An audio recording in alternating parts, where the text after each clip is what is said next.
Les bombardiers alliés. La Seconde Guerre mondiale a vu l'avènement du bombardier. Dans un premier temps, ce furent les Allemands qui dominèrent par l'emploi d'une tactique de support des troupes au sol lors de leurs avancées. Puis ce fut le tour des Alliés. Ils s'appuyèrent tout d'abord sur les doctrines allemandes de bombardement tactique, puis s'orientèrent vers le bombardement stratégique tel qu'il avait été prophétisé dès les années 30. En 1944, les bombardiers tactiques alliés contrôlaient les champs de bataille terrestres, tandis que les bombardiers stratégiques volaient jour et nuit pour pulvériser le cœur de l'Allemagne et du Japon et leur potentiel guerrier.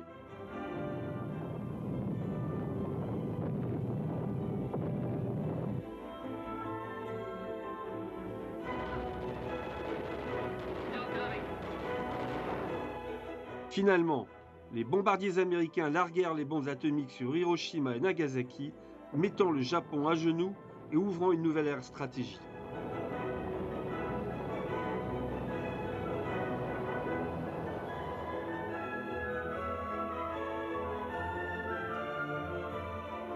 C'est au début de la Deuxième Guerre mondiale qu'on s'aperçut que l'attaque au sol pouvait jouer un rôle vital dans le conflit.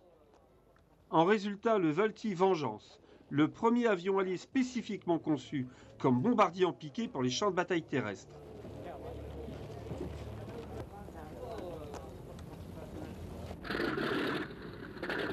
En 1931, Vengeance furent construits en 4 variantes principales, avec différents armements et des moteurs de plus en plus puissants pour une vitesse maximum de 450 km/h.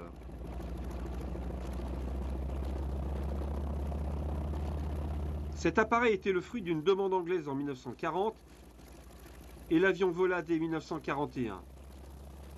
Cependant, lorsqu'il entra en service en 1943, le Vengeance était déjà dépassé. Au moins 6 escadrons devinrent opérationnels sur le type, tous prenant part aux opérations contre les Japonais en Birmanie.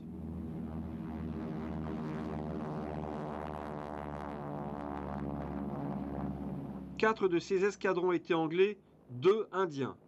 L'un d'eux, le Squadron 8, opérait à partir des aérodromes de Johari et Mamur.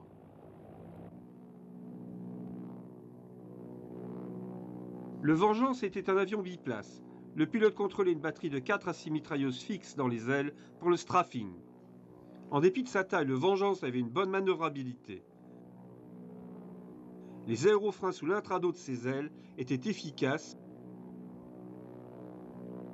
Le Vengeance pouvait délivrer son armement avec une très grande précision avant d'effectuer sa ressource et de remonter à l'aide du puissant moteur en étoile. À l'arrière du cockpit, le second homme d'équipage disposait d'une seule arme d'autodéfense, généralement une mitrailleuse de 12-7. Les premières versions étaient équipées d'une paire de mitrailleuses de 7 mm 62 à la place. Le Vengeance emportait 900 kg de bombes, lancées en piqué avec les aérofreins déployés pour contrôler la vitesse.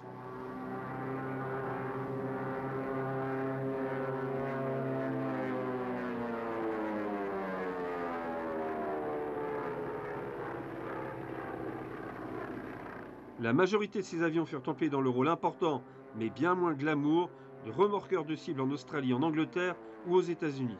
Dans l'aviation américaine, le Vengeance était désigné A-35.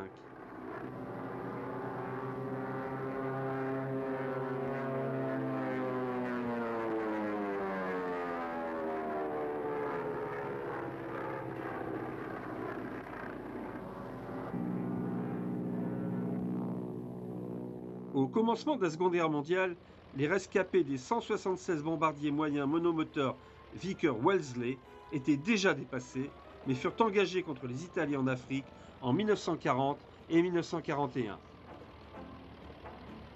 Les bombes étaient emportées dans des pods profilés sous les ailes. L'armement comportait des mitrailleuses de 7-7 dans l'aile droite, tirant vers l'avant, et une Vickers K mobile dans le cockpit arrière. Après 1941, les Wellesley furent relégués à de modestes missions de reconnaissance maritime. Issu d'une spécification de 1931 pour un avion multirôle de transport et de bombardement, le Bristol Bombay était comme bien d'autres avions anglais périmé lorsque les 50 premiers avions entrèrent en service en 1939. Monoplan à aile haute assez disgracieux, avec un train d'atterrissage fixe et 2 moteurs en étoile, il pouvait emporter 24 soldats en cabine et environ 1 tonne de bombes sous le fuselage. Avec relativement peu de puissance, un train d'atterrissage fixe et une aérodynamique assez peu soignée, le Bombay n'offrait pas vraiment de haute performance. Mais l'appareil ne posait aucun problème à ses pilotes et la combinaison de volets d'une aile épaisse permettait des atterrissages et des décollages très courts à vitesse très réduite. Du coup, le Bombay pouvait utiliser des pistes sommaires sans souci, et ce fut particulièrement précieux en Afrique du Nord. Les Bombay ont servi sur le théâtre d'opérations méditerranéen, principalement comme transport. Ils furent occasionnellement utilisés pour des bombardements nocturnes contre les Italiens en 1940.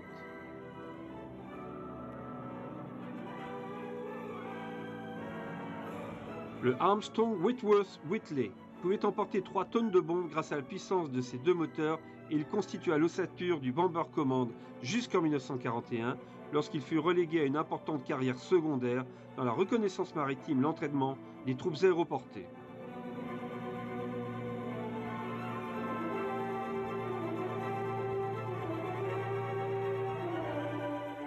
On attendait beaucoup du Bristol Blenheim, lequel fut le premier bombardier tactique à grande vitesse anglais à son entrée en service en 1937.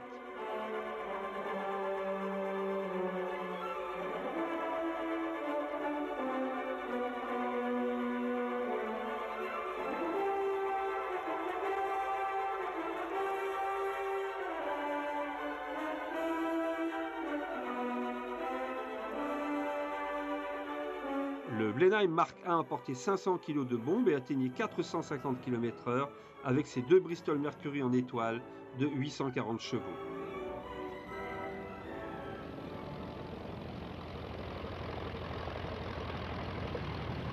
La production du Mark I-N avec son cockpit singulier totalisa 1427 exemplaires, construits en Angleterre mais aussi sous licence en Finlande et en Yougoslavie.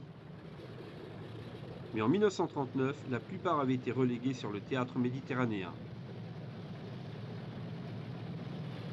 Le Mark I fut suivi par 3285 exemplaires du Blenheim Mark IV, au nez plus long et plus conventionnel.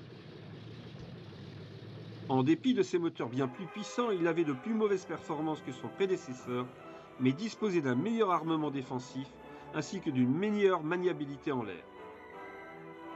Mais les opérations menées de jour au début de la guerre ont montré 2 choses. L'une était que ce bombardier léger manquait de vitesse pour échapper aux chasseurs allemands. L'autre, qu'il était trop faiblement blindé et protégé pour faire face à ses ennemis. 945 Blenheim Mark V furent développés pour la haute altitude, mais ils furent très peu employés. Le Blenheim fut également le premier chasseur de nuit britannique efficace. Les conversions Mark I-F et Mark IV-F avaient un radar dans le nez, les premiers au monde, et une gondole ventrale de 4 mitrailleuses Browning.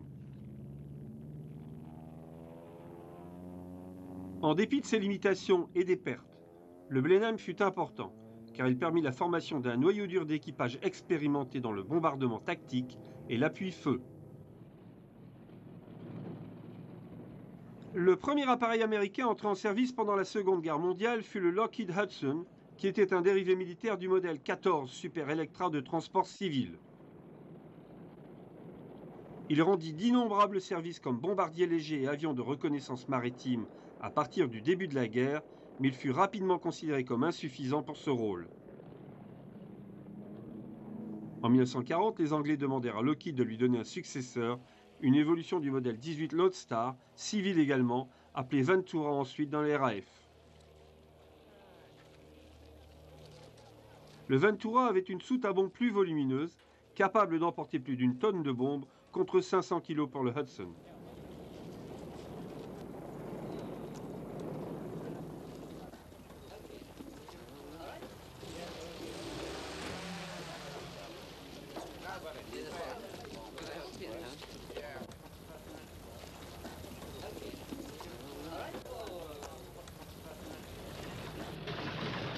Le Ventura Mark I commença sa carrière avec le Bomber Command en octobre 1942.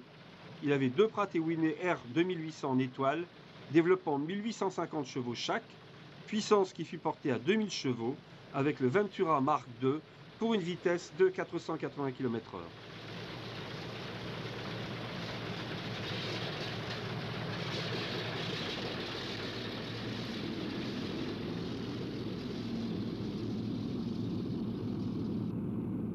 Le Ventura disposait d'un armement défensif beaucoup plus important que le Hudson, avec 2 mitrailleuses 7,62 en position ventrale, 2 à 4 du même calibre dans une tourelle dorsale et 4 armes dans le nez. Ces derniers comportaient 2 mitrailleuses de 12,7 fixes et 2 7,62 mobiles.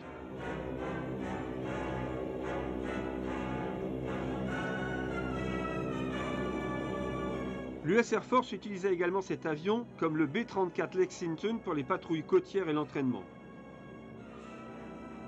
L'US Navy employant un grand nombre de PV-1 avec un nez plein équipé de 5 mitrailleuses lourdes comme bombardiers patrouilleurs. Le Ventura ne connut pas de grand succès dans le rôle de bombardier et en fait, ses équipages l'appréciaient bien peu. À l'automne 1943, les Ventura furent réattribués au Coastal Command. 2 squadrons servirent essentiellement pour la reconnaissance météo.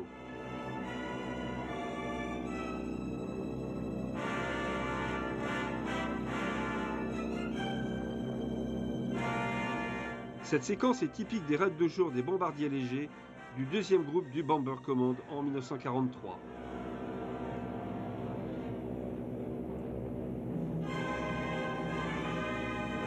Seulement 3 squadrons du groupe numéro 2 basé en Angleterre furent opérationnels sur Ventura. L'un d'eux fut le 464 Squadron, basé à Metswold dans le Norfolk.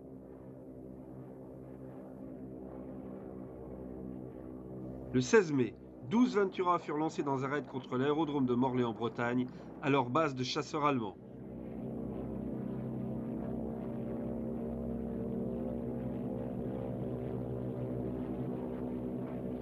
En dépit de bonnes conditions pour le bombardement en moyenne altitude, le raid n'obtint pas de résultats significatifs. Les équipages, spécialement les mitrailleurs, ne pouvaient relâcher leur vigilance en cas de représailles de la part de la chasse. Et les 12 appareils revinrent indemnes à leur base.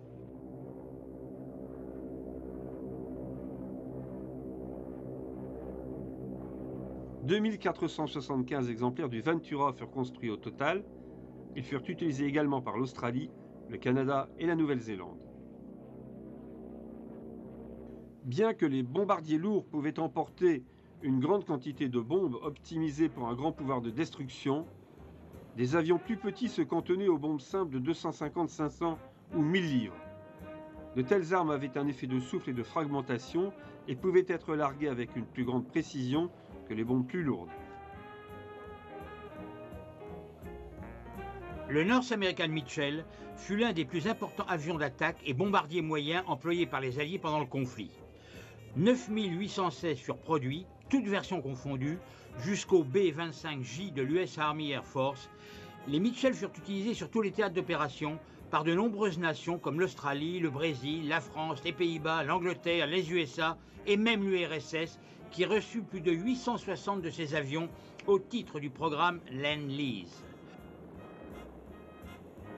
Le Mitchell est issu du prototype NA-40 financé en propre par North American et qui fut commandé directement sur plan en septembre 1939. Les premiers modèles de série avaient un fuselage plus large, un équipage de 5 hommes au lieu de 3 et un armement défensif plus important. Les 4 premiers modèles furent les B-25D, G, H et J. Les B-25D du Bomber Command, ici en service avec les squadrons 98 et 180 basés dans le Norfolk, début 1943, avaient été dénommés Mitchell Mark II, suivis par les B-25J ou Mitchell Mark III. Tout au long de la production, la puissance, incarnée par les deux Wright R2-600 en étoile de 1700 chevaux, ici en cours d'entretien en Sicile en août 1943, resta inchangée, mais les capacités offensives comme défensives furent régulièrement augmentées.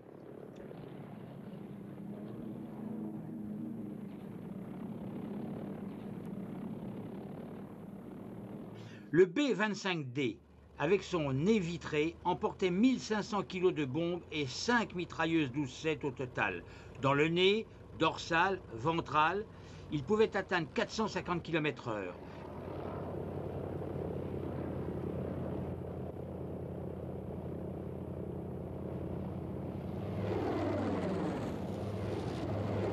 Le B-25J était limité à seulement 440 km/h, mais il était un formidable avion de combat avec jusqu'à 2000 kg de bombes et pas moins de 14 mitrailleuses 12-7.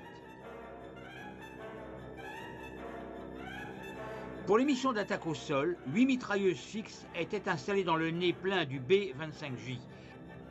Il y en avait 6 de plus dans une tourelle dorsale, une tourelle de queue et des nacelles latérales.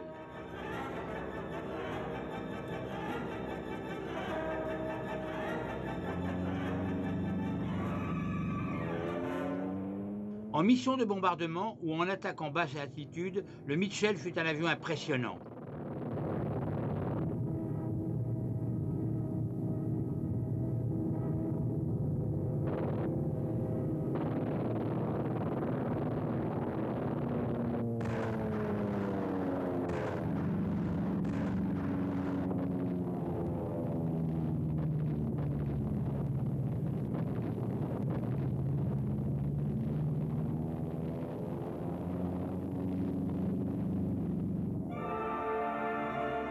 Le Tupolev SB-2 fit son baptême du feu lors de la guerre civile en Espagne et il devint le principal bombardier léger soviétique jusqu'en 1943.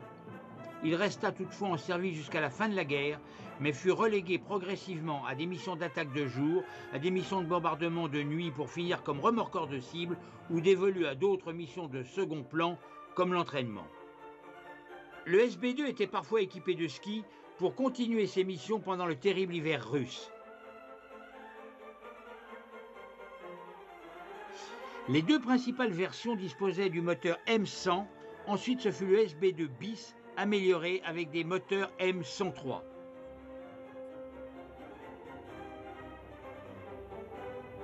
Bien que techniquement dépassé lorsque sa production cessa à la Mi-41, le SB-2 avait des performances qui le rendaient encore utile.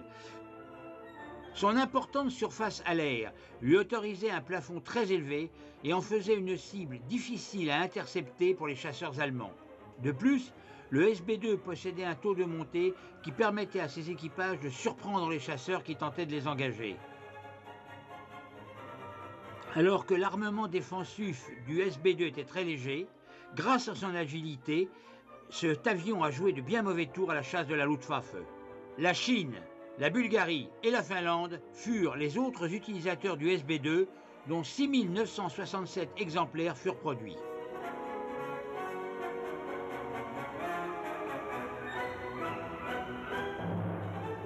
Les origines du bombardier léger quadriplace Baltimore sont liées au XA-22, produit par la même firme et rejeté par l'US Army Air Corps en 1939, mais adopté par la France en tant que Martin 167F et repris par les Anglais sous le nom de Maryland, bombardier de reconnaissance.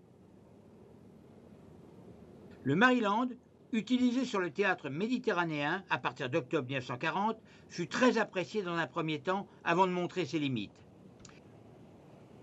Les Anglais commandèrent un Baltimore amélioré avec ses deux Wright 2600 double cyclone en étoile d'une puissance de 1660 chevaux, ce qui lui permettait une vitesse maximum de 480 km/h à la place des 450 du Maryland, alors que la charge de bombe demeurait de 1000 kg environ.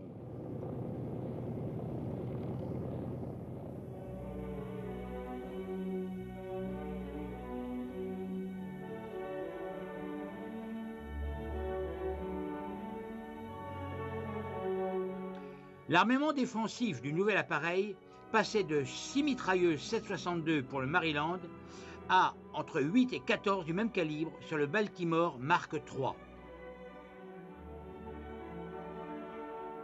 Ce dernier disposait d'une tourelle motorisée à la place des mitrailleuses manuelles des autres versions.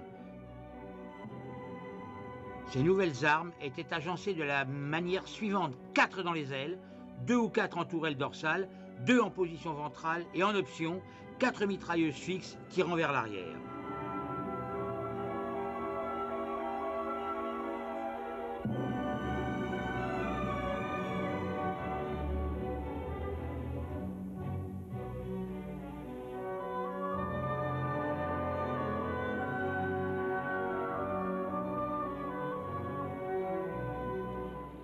Le fuselage du Baltimore a été conçu suffisamment large pour que les membres d'équipage puissent changer de place, ce qui était impossible dans le Maryland. 1575 Baltimore furent construits et, bien qu'il fût employé par l'Australie, la France, la Grèce, l'Italie, l'Afrique du Sud et la Turquie, c'est avec les Anglais qu'il fut majoritairement en service. Le Baltimore s'avéra particulièrement apprécié par ses équipages, même si sa charge de bombes était assez réduite. Les premières versions firent un travail remarquable lors des campagnes du désert nord-africain et en Tunisie, où les Baltimore attaquèrent sans relâche les troupes allemandes et italiennes et aidèrent à dévaster la flotte de navires de l'Axe qui ravitaillait l'Afrique du Nord.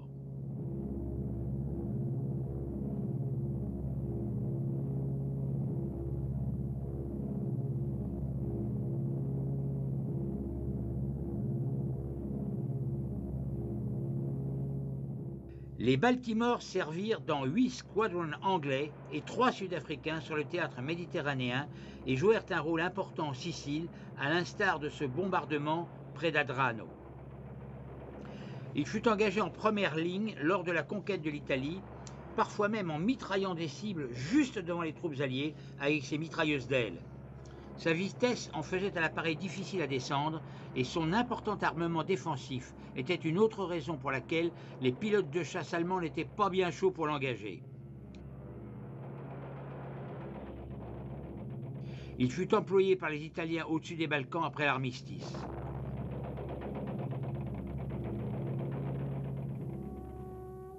Surnommé le faiseur de veuves en raison de nombreux accidents au décollage ou à l'atterrissage à cause de son importante charge à l'air, le B-26 Marauder fut plusieurs fois à 2 doigts de voir sa production interrompue.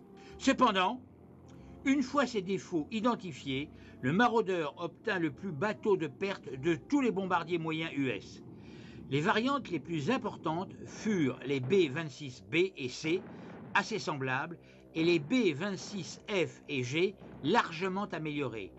Le B-26G disposait de pas moins de 11 mitrailleuses de 12,7. On trouvait une mitrailleuse manuelle dans le nez et dans les postes de tir latéraux, une tourelle double dorsale motorisée et une tourelle de queue auxquelles s'ajoutent 4 autres mitrailleuses plaquées contre l'avant du fuselage, tirant vers l'avant pour augmenter la puissance de feu lors d'un strafing. Le B-26 disposait de 2 Pratt & Whitney R2800 en étoile de 2000 chevaux, lui offrant une vitesse de 450 km/h. La charge utile était de 2 tonnes de bombes. Employé en grande quantité, le Marauder s'avéra particulièrement dévastateur. Plus de 5000 exemplaires furent construits, la plupart étant affectés à l'US Army Air Force.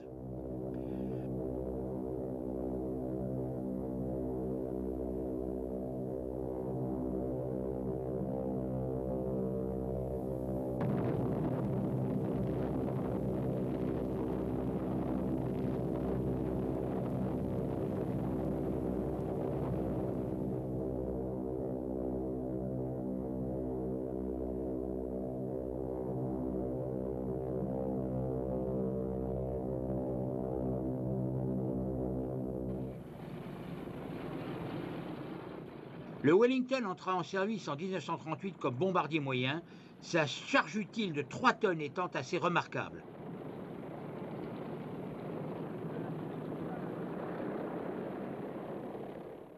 Malheureusement, il connut de lourdes pertes lors des premiers raids de jour, tout en gagnant la réputation de bien supporter les dommages dus au combat.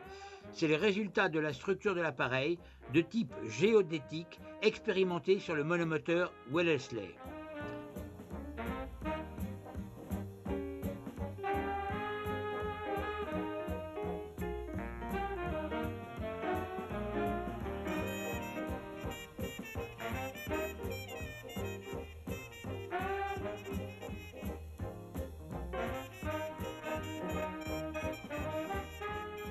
À partir de décembre 1939, le Wellington devint un bombardier nocturne.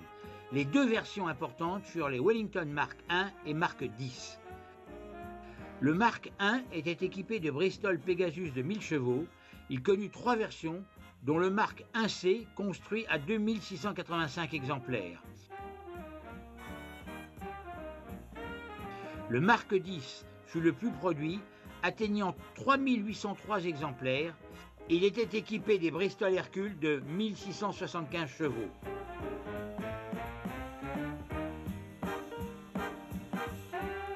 Le Wellington était conçu pour un équipage de 6 hommes, comprenant le pilote, le copilote, l'opérateur radio, qui était aussi mitrailleur, le navigateur, qui prenait également la fonction de bombardier, et 2 mitrailleurs. Lorsque la situation le permettait, il faut noter que les Wellington volaient souvent avec seulement un équipage de 5 hommes. Toutes les mitrailleuses étaient du calibre 7,7.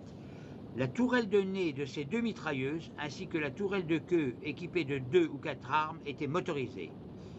Les armes libres étaient sous la responsabilité de celui qui pouvait alors concentrer son attention sur la plus importante menace.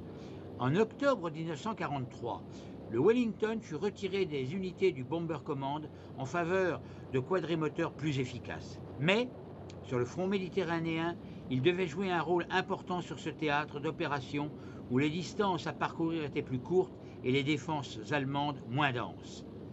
La campagne d'Italie vit d'importantes missions de Wellington comme bombardier moyen. Ici, ce sont des Wellington Mark X basés à Amendola, au sud de l'Italie, en mars 1944. Le Wellington resta opérationnel dans cette zone jusqu'en mars 1945.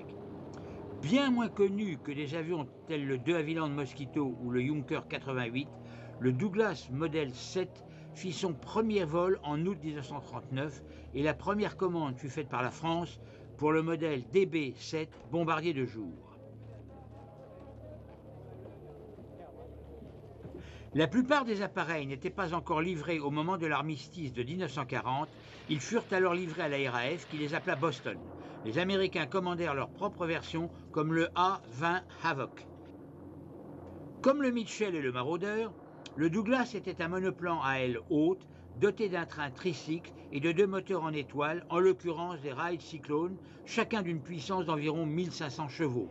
La famille Boston Havoc a connu une infinité de désignations.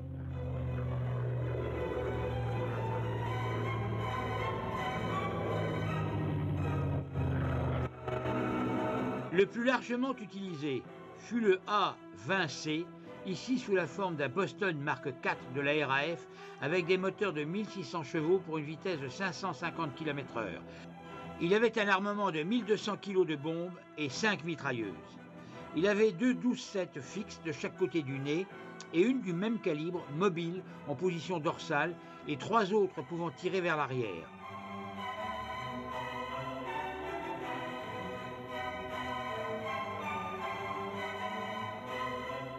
La version qui connut la plus large production fut le A-20G avec 2850 exemplaires, utilisé seulement par l'US Army Air Force.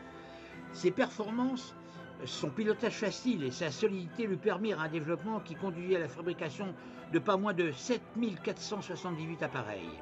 Le bombardier Douglas fut utilisé par l'Australie, le Canada et l'URSS qui modifia ses avions avec un armement dans le nez différent pour l'attaque au sol. Il fut également utilisé par les Français libres et rien n'a mieux montré ses capacités de grande vitesse à basse altitude que leur mission contre la France occupée par les nazis.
Les nazis sont entrés dans cette guerre avec l'illusion enfantine qu'ils allaient bombarder le monde entier, mais que personne ne les bombarderait eux. À Rotterdam, à Londres, à Varsovie et dans une cinquantaine d'autres endroits, ils ont mis leur théorie naïve en pratique. Ils ont semé le vent et maintenant, ils vont récolter la tempête. Nous ne pouvons pas envoyer 1 millier de bombardiers à coup sûr sur l'Allemagne et à chaque raid. Pas encore en tout cas. Mais les temps viendront où nous le pourrons. Et nous montrerons aux nazis qu'ils ne doivent pas quitter d'un œil la ligne d'horizon occidentale. Ils y verront un nuage, aujourd'hui pas plus large qu'à la main d'un homme, mais derrière ce nuage se profile toute la puissance massive des États-Unis d'Amérique. Quand la tempête éclatera sur l'Allemagne, ils se souviendront des jours heureux à Lübeck, à Rostov ou à Cologne. Et comme un homme pris dans un ouragan se souvient des brises légères de l'été précédent, il faudra peut-être 1 an ou 2 ans, mais pour les nazis l'avenir est écrit et affiché. C'est leur affaire. Le remède est entre leurs mains. Beaucoup prétendent que l'on ne peut pas gagner la guerre avec des bombardements aériens. Eh bien, je leur réponds que nous n'avons encore jamais essayé et nous verrons. L'Allemagne, qui ne cesse de semer la mort à travers ses conquêtes et qui cherche à les étendre encore, sera le terrain d'une première expérience des plus intéressantes. Le Japon, lui, servira de confirmation. En quelques mots, l'Air Chief Marshal Sir Arthur Harris, commandant en chef du Bomber Command, a résumé sans embâche le caractère rationnel de la campagne de bombardement stratégique contre l'Allemagne.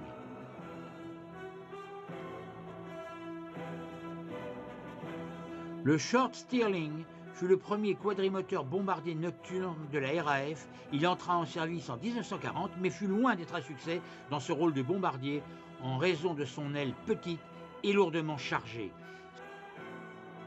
C'est le résultat d'une exigence officielle qui voulait que le Stirling soit capable d'entrer dans les hangars anglais dont l'ouverture de la porte est de 100 pieds maximum. Le Stirling devint plus tard un indispensable transporteur et remorqueur de planeurs. L'Avro Manchester est entré en service en novembre 1940. Bien que potentiellement un bombardier efficace, il échoua en raison du manque de fiabilité de ses Rolls-Royce Vulture. En dépit de ces imperfections, la puissance des quadrimoteurs alliés commençait à se faire sentir. Le pilier de la force de bombardement de l'US Army Air Force en Europe fut le Boeing B-17 Flying Fortress, qui fut produit à 12 731 exemplaires. Conçu avant la guerre, cet avion était prévu pour des bombardements de jour, de précision, à haute altitude, avec l'aide du viseur Norden. Voici un B-17F qui fut produit avec 3405 exemplaires, avec des moteurs Wright Air 1820 en étoile, 2200 chevaux.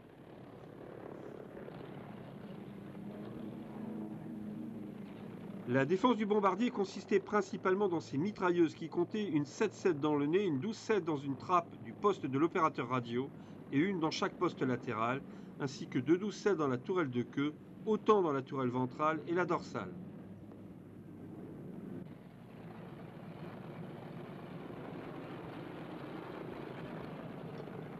La charge maximum de bombe d'un B-17 est de 8 tonnes en soute et des points d'emport rarement utilisés permettaient de monter à 9 tonnes 5.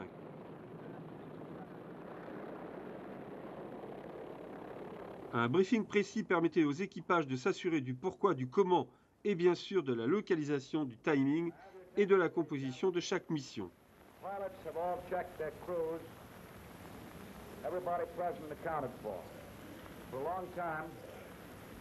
We've all been working very hard. The work has been grueling. It produced results, and our standard of performance is very high.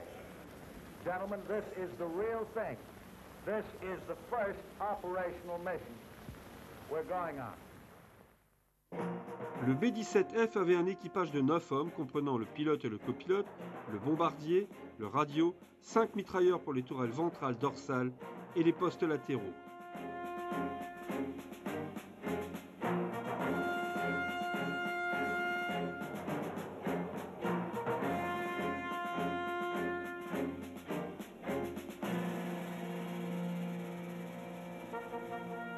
Le mitrailleur de queue était tout seul, isolé à l'arrière.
Une fois en l'air, les forteresses volantes se rassemblaient en formation serrée, formant des boxes en 3 dimensions pour que chaque formation se couvre mutuellement contre les attaques des chasseurs allemands.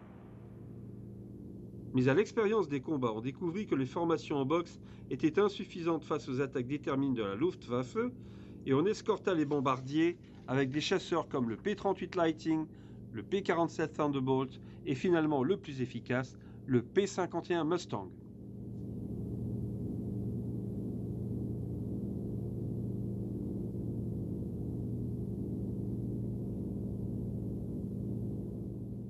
Au sein de leur formation serrée, les forteresses volantes entamèrent la campagne de bombardement de l'Allemagne contre les sites industriels, les moyens de transport et de communication, cherchant à les détruire par un bombardement précis. Les vagues de bombardiers, chemin faisant, étaient assaillies par les chasseurs allemands et devaient éviter les principales zones de flak pour rejoindre leurs cibles et les bombarder.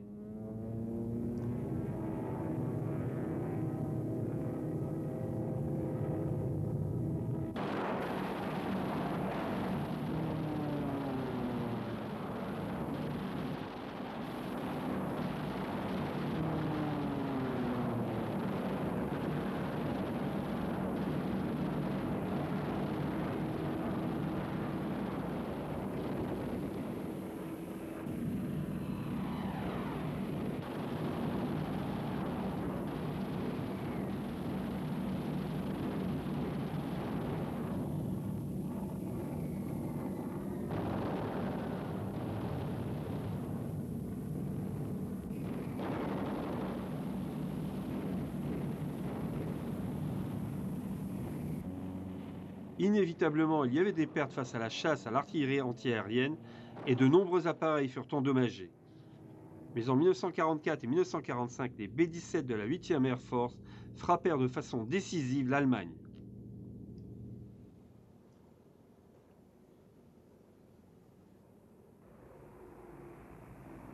Après avoir complété la mission, les forteresses volantes retournaient à leur base en Angleterre. Les équipages pouvaient alors se reposer, tandis que les équipes de maintenance s'occupaient de préparer les avions pour les prochaines missions.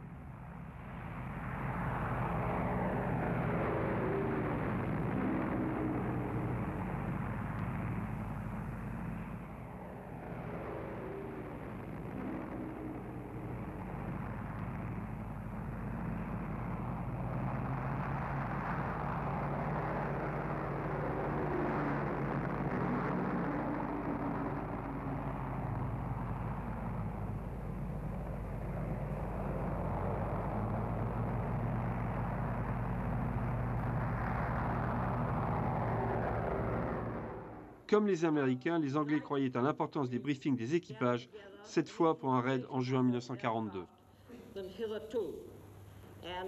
I've just been told that our number is expected to be over 1,100. This group is providing 150.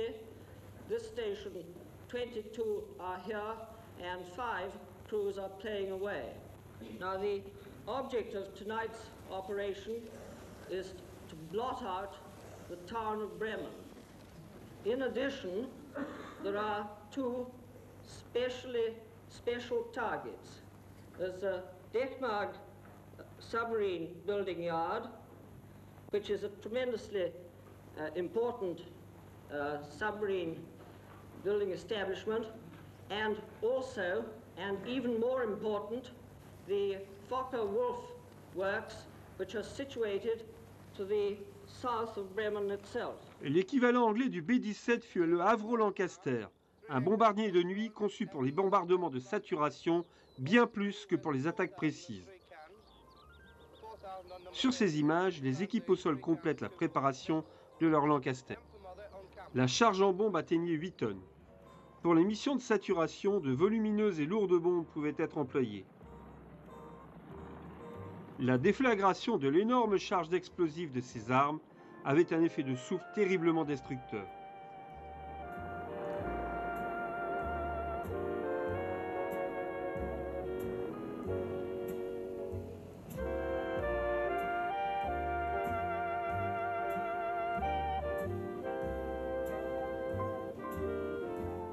Les Lancaster sont entrés en service à la fin de 1941 avec des moteurs Rolls-Royce Merlin 20 de 1460 chevaux. Le Lancaster ne connut pas beaucoup de modifications, sauf pour des moteurs un peu plus puissants et quelques petits détails tout au long de la période de production des 7377 exemplaires.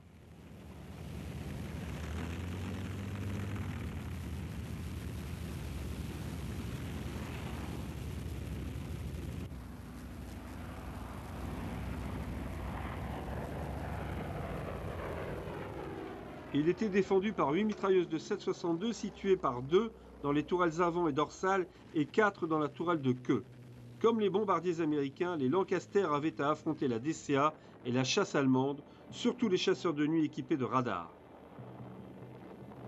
Mais quand ils atteignaient leur cible, comme ici avec le 463 Squadron au-dessus de Brunswick en 1944, les effets du bombardement pouvaient être effrayants. Vagues après vagues, les bombardiers tentaient de toucher la même zone et lorsqu'ils réussissaient, ils créaient une véritable tempête de flammes particulièrement dévastatrice.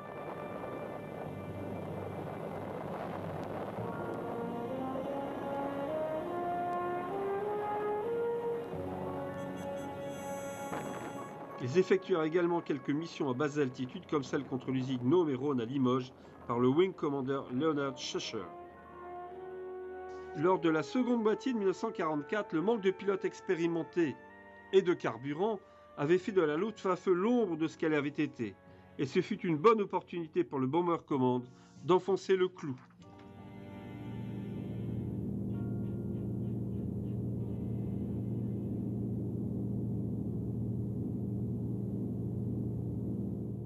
Lors de la campagne de bombardement nocturne, le Lancaster opéra avec le Handley Page Halifax, dont les formes plus étroites différaient des formes arrondies du Lancaster.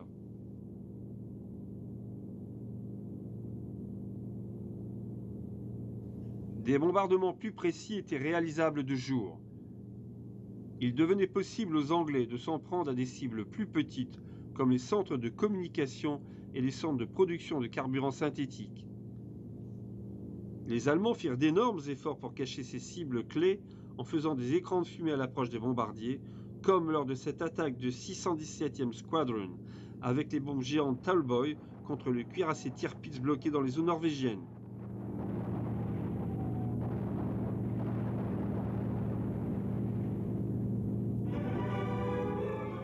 L'usage d'écrans de fumée était inutile puisque les Anglais pouvaient utiliser des radars et des systèmes de navigation efficaces contre les cibles invisibles.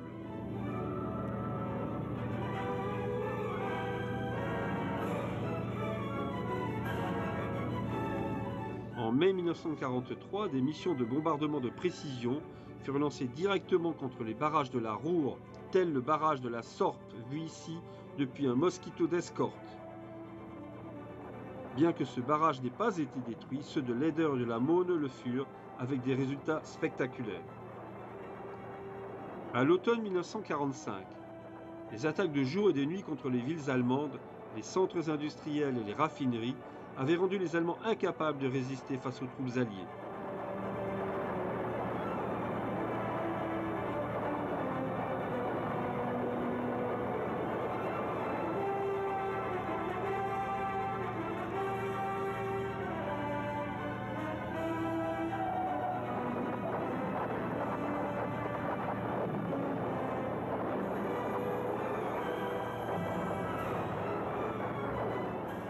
En dépit des quantités astronomiques de bombes qui pleuvaient sur l'ennemi, les bombardiers devaient toujours faire face aux canons antiaériens allemands qui utilisaient de plus en plus de radars, ce qui améliorait leur précision. Mais les bombardiers étaient en train de gagner.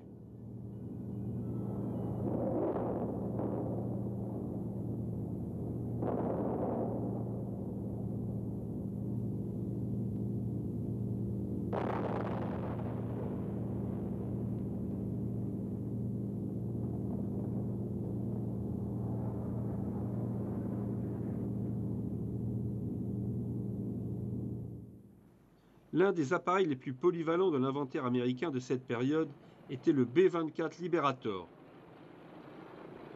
La production de cet appareil magnifique fut de 18 482 appareils, le total le plus élevé de tous les avions américains de l'époque. Le Liberator disposait d'un train tricycle et se montrait à la fois efficace et populaire auprès de ses équipages, comme on peut le constater avec les nombreux nose art qui personnalisaient ces avions.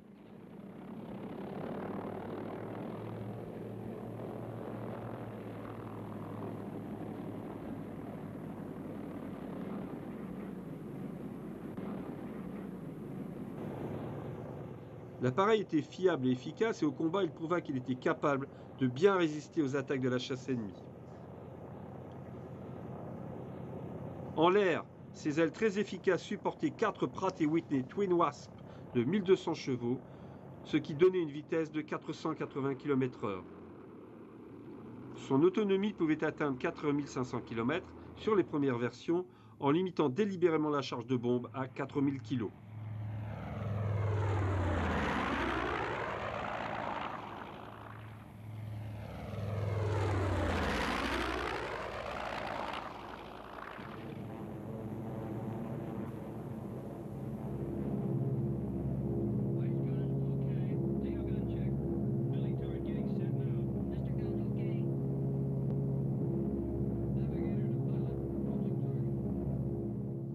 Le long rayon d'action fit du Liberator un appareil bien plus adapté aux opérations dans le Pacifique que le B-17, mais le Liberator fut largement employé aussi sur le théâtre européen comme bombardier ou patrouilleur maritime.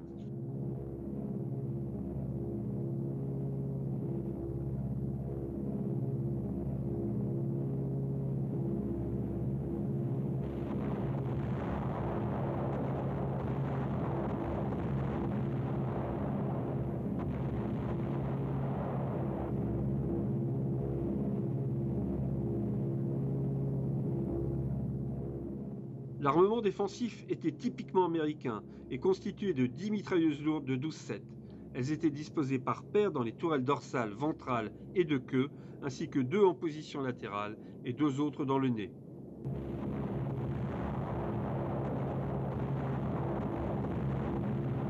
Ces dernières étaient orientées manuellement à l'intérieur du nez vitré, mais plus tard, on les installa dans une tourelle à partir du B-24H.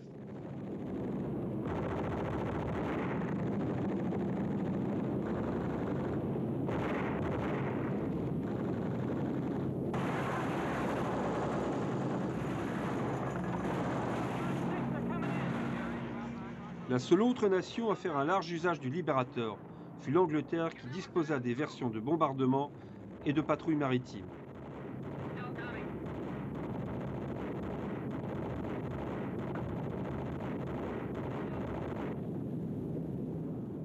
Comme les autres bombardiers lourds, les Liberators pouvaient être sévèrement endommagés, mais parvenir à regagner la base.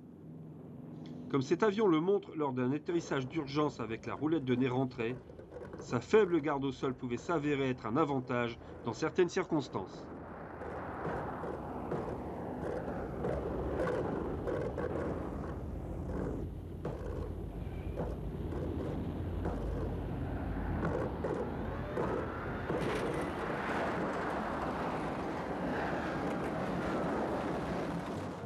Le B-29 Super Fortress a été conçu pour prendre le relais des B-17 Flying Fortress. L'équipage était installé dans un fuselage pressurisé et les 4 Wright Cyclone turbo-compressés de 2200 chevaux pouvaient entraîner ce bombardier puissant jusqu'à 570 km/h et monter à 33 600 pieds, soit environ 10 000 mètres.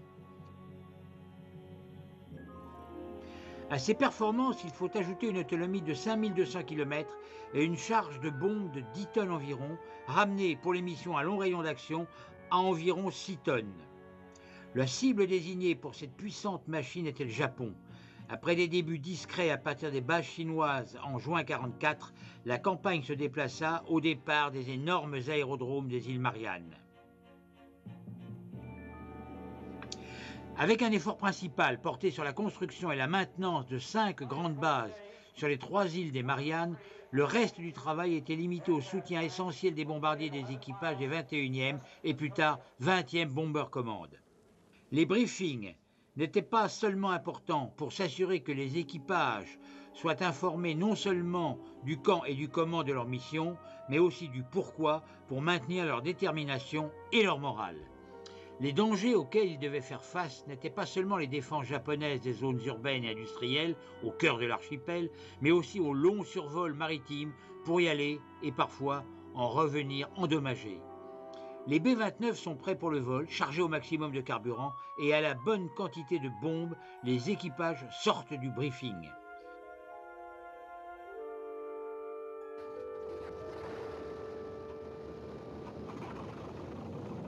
Sur chaque base, la piste principale faisait 60 mètres de large, 2800 mètres de long et disposait de plusieurs kilomètres de taxiways et de routes. Les taxiways permettaient aux Super Fortress de se déplacer des zones de maintenance aux zones d'assemblage proches des extrémités des pistes principales. Le réseau de routes permettait l'accès aux zones de stockage des bombes et du carburant.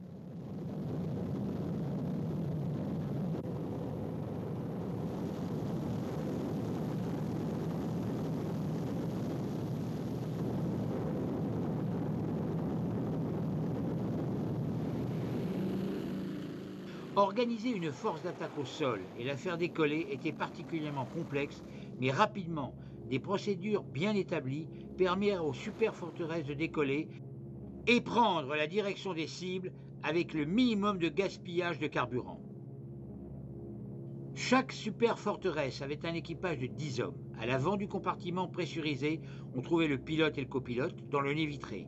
Le bombardier s'asseyait entre les pilotes, le navigateur, assis face à l'avant, était derrière le pilote et un ou deux mécaniciens navigants, assis vers l'arrière, étaient installés derrière le copilote. L'opérateur radio était plus vers l'arrière. Dans le compartiment pressurisé, derrière les ailes, mais connecté au compartiment avant par un passage au-dessus des 2 soutes de bombes, il y avait 2 à 3 mitrailleurs chargés de diriger les tourelles. Le mitrailleur de queue avait un compartiment indépendant. Les Super Fortress tracèrent leur route vers le Japon et dévastèrent ces grandes villes, mais également ses capacités de production militaire en attaquant l'industrie et les transports.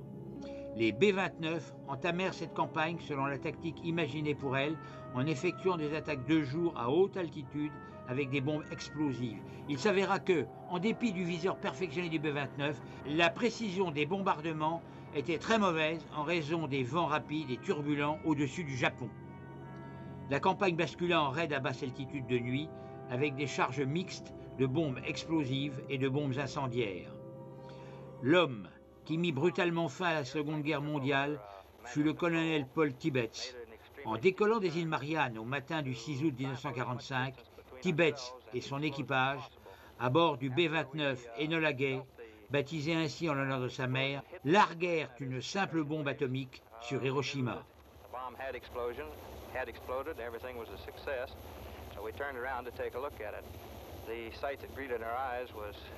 quite beyond what we had expected, because we saw this cloud of boiling dust and debris below us with this tremendous mushroom on top. Beneath that was hidden the ruins of the city of Hiroshima. Les destructions furent inimaginables. Il fallut pourtant une deuxième bombe atomique sur Nagasaki 3 jours plus tard pour démontrer aux Japonais que la guerre était effectivement finie pour eux. Les bombardiers avaient inauguré une terrifiante nouvelle forme de guerre.